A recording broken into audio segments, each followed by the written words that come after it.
por así decirlo, sin decir pueblo en sentido peyorativo, sino Sí, son cuestiones tan de pueblo que yo creo que ahí influyó lógicamente su tendencia ideológica y por supuesto su tendencia, su homosexualidad definida y declarada. Es decir, fue un hombre valiente que no negó esa situación. Sí, esa condición, y efectivamente pues eso fue, no era grato. Entonces, ahí entraba en juego las envidias, las rencillas pueblerinas, las revanchas, es decir, y alguien con influencia. Se dan varios nombres, pero tampoco es cuestión de decir ninguno porque no se sabe a ciencia cierta, pero alguien con influencia se lo cargó, así dicho claramente. Y la mayor tristeza es que fue al principio, o sea, no le dieron tregua, no le dieron oportunidad de ver el peligro. Como tú bien decías antes, le ofrecieron exiliarse a México y a Colombia. Y entonces él no quiso. Yo creo que es una mezcla de todo, sí, ¿no? O sea, esa autenticidad, perdón, Alberto, sí, esa autenticidad que hablábamos antes y pues ahí estuvo, ¿no? Sigue. No, que él no quiso exiliarse como si quisiera un acto simbólico, como si quisiera seguir viviendo su tragedia que, como hemos dicho antes, refleja en todas sus obras. Entonces él prefirió quedarse en su pueblo, en su casa, y vivir lo que viniera, lo que le llegara. Sí. Es una situación de idealismo, ¿no? O sea, cuando uno tiene realmente un ideal, sea el que sea, se convierte en algo romántico y a lo mejor no se calcula del mismo modo las consecuencias que eso pueda tener. Él regresó a su casa, él quiso mantenerse en ser quien era. Por ahí unos dicen que si era masón, los otros dicen que si era socialista. Por otro lado está su homosexualidad, que siempre fue una batalla con la que tuvo que lidiar porque el momento era terrible. Entonces son miles de cosas y nunca quiso salir, nunca quiso huir de esas realidades, ¿no? Exactamente, nunca huyó, es decir, siempre dio la cara. Sí, mirar, ahí hay como bien decís, hay varias versiones, ¿no? Claro, ¿cuál es la verdadera? Pues se han mostrado varias, ¿no? Ahí lo que sí es cierto, y hay una serie de datos contrastados que obviamente, como bien decíais, hubo gente que lo señaló.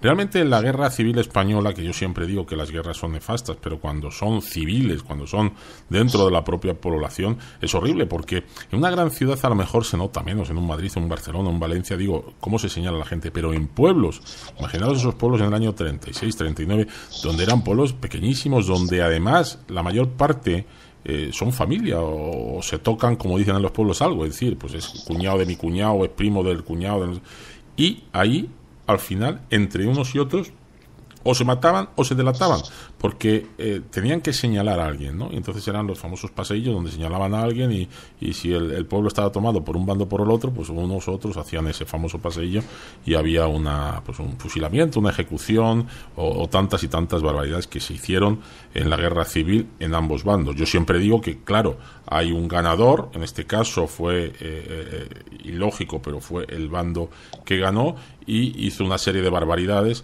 y el otro pues perdió y entonces pues hubo exilio, hubo una serie de cosas, pero bueno, no vamos a entrar en ese tema porque es muy porque nos ensarzamos. Sí, y es un tema peliagudo, pero sí es cierto que en este caso el general Queipo de Llanos, que era el que llevaba la región militar, cuando interviene, o sea, cuando dan la orden de detención de García Lorca, que incluso, como decía Fernando de los Ríos, que era había sido y era un ministro y con una cierta solvencia, digamos, diplomática, de poder, de tomar decisiones, pues aboga, e incluso Manuel de Falla, que era un protegido en este caso Lorca era un protegido de Manuel de Falla, hablan también y hablan con Queipo de Llano, y entonces ahí está la famosa frase que Queipo de Llano recibe una orden, y esa orden, según dicen, yo no lo sé porque no lo puedo comprobar y creo que nadie lo ha podido comprobar, viene directamente de Franco, del general Franco, donde le dicen que le den café, que tome mucho café. Eso significaba que lo fusilaran, ¿no? Es la famosa frase.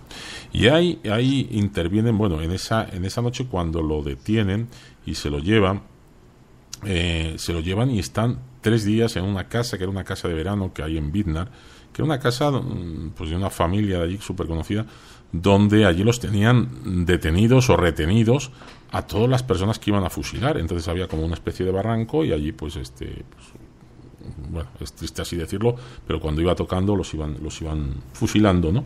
Y allí mismo pues los iban dando sepultura, sin cruces, sin señales ni nada, ¿no?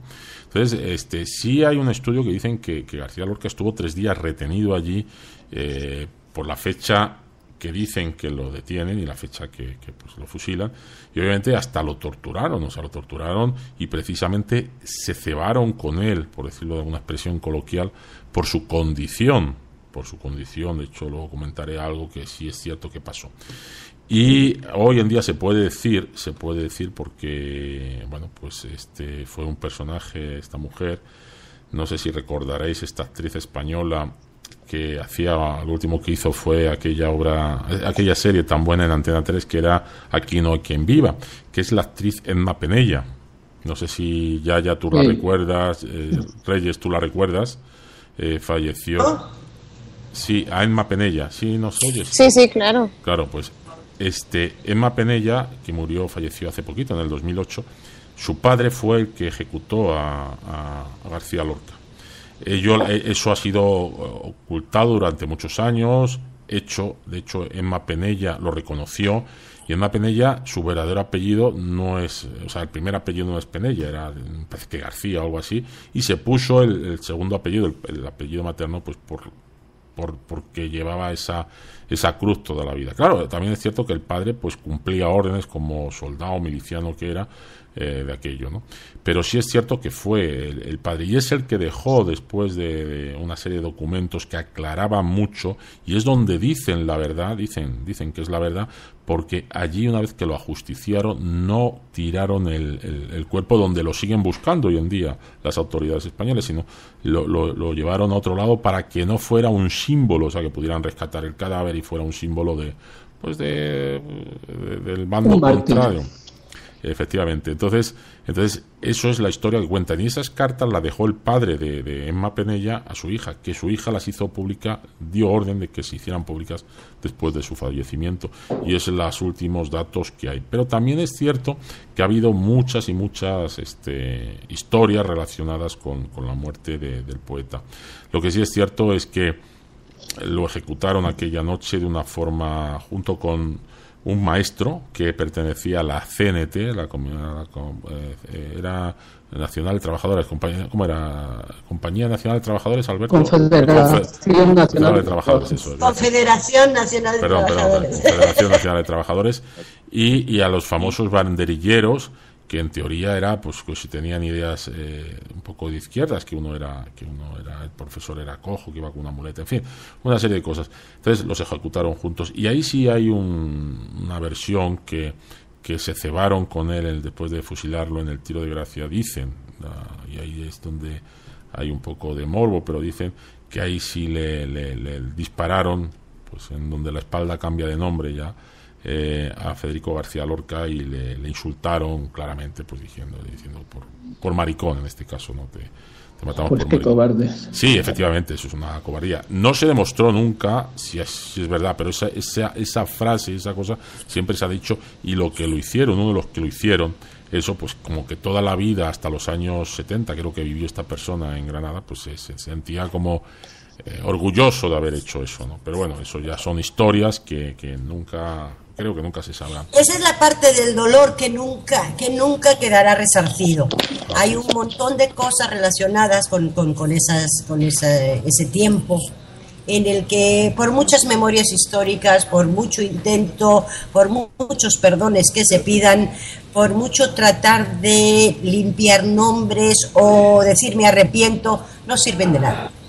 Claro, y en este caso también lo que yo estaba pensando es, bueno, estamos comentando este tema porque era Federico García Lorca, ¿no? Pero ¿cuántos Federicos García Lorcas anónimos pasaron y vivieron exactamente lo mismo? Miles. Porque como Benarroch decía al principio, en una guerra civil, y bueno, yo no la viví obviamente, pero pues siempre escuchas comentarios en casa, pues el vecino denunciaba al vecino, ¿no?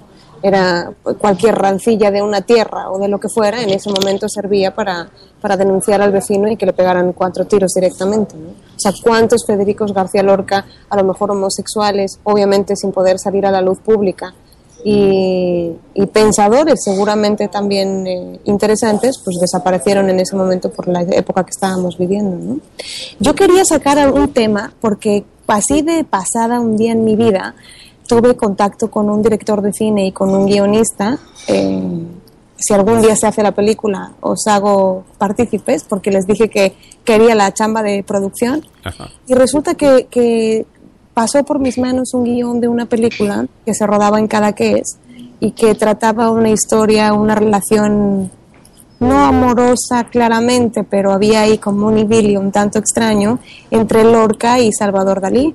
Sí. Y quería traer a la mesa el punto, ¿no?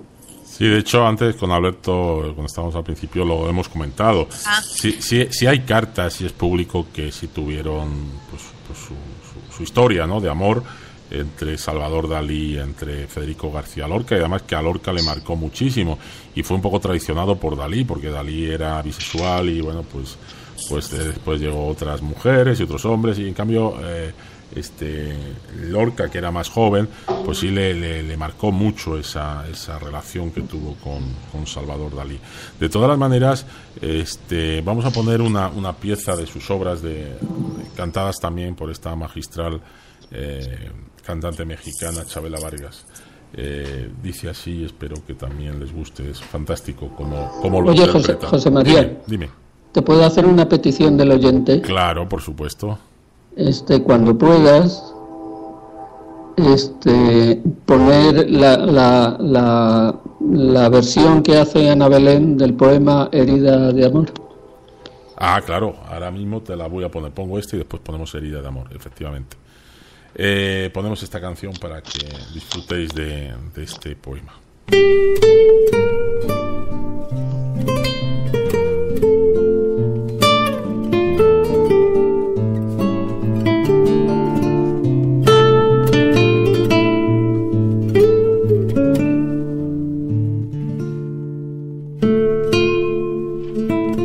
La niña del bello rostro está cogiendo aceituna.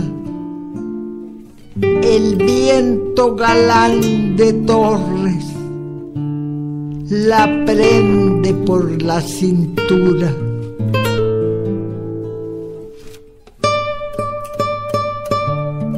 Pasaron 4 jinetes sobre jacas andaluzas, con trajes de azul y verde, con largas capas oscuras. Vente a Córdoba, muchacha, la niña no los escucha.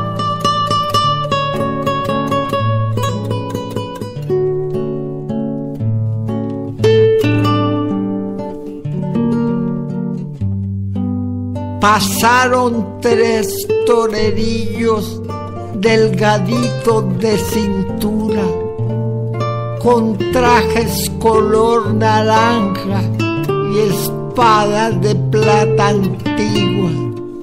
Vente a Sevilla, muchacha, la niña no los escucha. Cuando la tarde se puso morada, con la luz difusa, pasó un joven que llevaba rosas y mirtos de luna. Mente agrana la muchacha, la niña no lo